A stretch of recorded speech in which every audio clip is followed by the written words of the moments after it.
Every black person on the planet who has been exposed to white supremacy, and the assumption is every black person on the planet has been, even when they haven't been in contact with white people directly.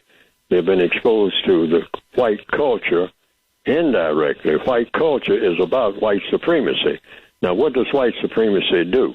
It teaches people of color that if you are a male, you cannot be a man, period. Not in the system of white supremacy. And you're not going to be treated like a man, ever. Now, you can walk around and think that you're a man, but that's between you and you, strictly between you and yourself, because no white person has an obligation, if you're a black male, to treat you like you are a man. And it's logical simply because in the system of white supremacy, it's impossible for a black male to be a man. It doesn't make any difference how old he gets or what he knows or what kind of connections. That can't be done. I just start with myself. I'm not eligible, not qualified to be a man. Why? Because I was born in captivity. That's why. When you're in captivity, when you're a prisoner of war, you are strictly that and nothing else. A prisoner of war, a victim of white supremacy. And you don't have another title. You can give yourselves all kinds of titles, which is why black people love titles. We give ourselves all kinds of titles. We give each other all kinds of titles. Some titles, it's not as bad as it was in the old days. I say bad, if you want to use that word. But some people used to say professor, reverend, most high. I mean, before you ever get to a name, you would have about 40 titles. You know, when somebody introduces you, if you're supposed to be what you call a big shot Negro in the old days. This is not new. This goes way back. That struggle. Oh, I'd just love to be a man. I mean, what can it take? But by this generation, what you call the new millennia, most young black people have looked around. They have looked at the people that came before them who, since the 1960s, the white supremacists have done a rough job on black malehood.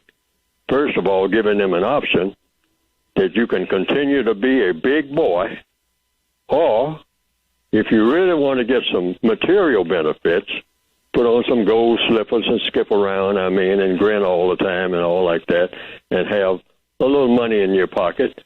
Now you can be a black girl if you're a black male. You can be a black girl, but you cannot be a man. You will never be a man in the system of white supremacy. Now, they have put that in cement.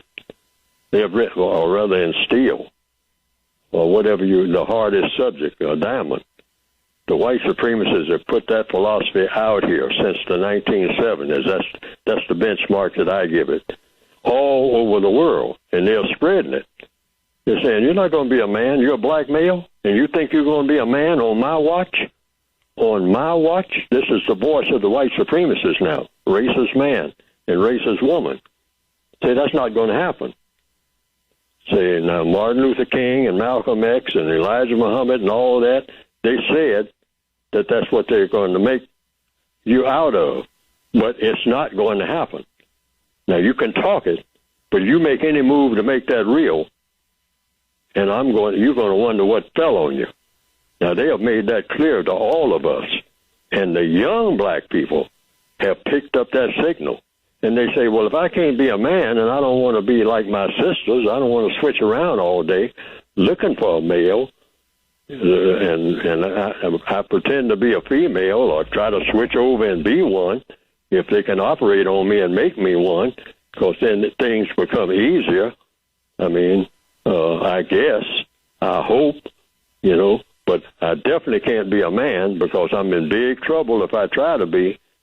Then what can I be? Well, the white supremacist said, well, I'll give you another outside option. You can go around and pretend that you're a man by doing harm to other black people. That's cursing out black females, calling them names and all like that. Write songs about them where you call them all kinds of names and kick them all up and down the street. We don't care about that. kick your mother up and down the street. I mean, we rejoice when we see you do that, okay?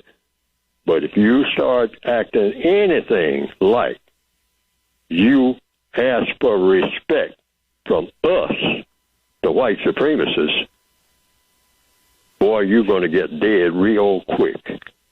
Most black males, we know that because they teach us that in no uncertain terms.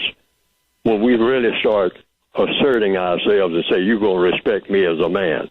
And the white supremacists said, you tell that to other black people. But don't you get in my face ever, boy, and act like you're even thinking like that, dealing with me. Now, I'll play with you for a little while. I'll laugh and joke with you. But if you get serious and think that you're going to be a man, and when I'm here, because there ain't but one man in this house, and when I say house, I mean the entire planet Earth. Anytime you think with your black self, you're going to be a man in my presence, you got another thing coming. Now, like I said, I'll play with you. I'll kid around with you. I'll joke with you. I'll play some ball games with you and all like that. Don't you ever think that you're a man. You're a boy, or you can act like your sisters and be a girl, and you ain't got no other choices with me. But you got all kind of choices with your own people, even though your own people are really not your own people. They are mine, too. But you can kill them. You can tell them, ain't nobody going to disrespect you. Well, you tell that to other black people, boy. Well, don't you ever even think it in my presence. You don't even have to say it. Don't you even act like you might be thinking that, or you're going to find out what the hell is. And you know what? The white supremacists are proving that they can deliver on that message every time. And I don't care who you are, if you're black on this planet. When you really put them to an acid test, they have so far proven that nobody will take them on, because nobody knows how to, including Neely Fuller. I'm just trying to find out. I'm in their prison, too. I was born in their prison, too. So to get to the crux of what we're talking about here, for black males, we're talking about manhood. And it's not going to happen, folks, as long as you have the system of white supremacy in place and not having a system of justice. This is why, rather than run around killing each other, that's not going to help.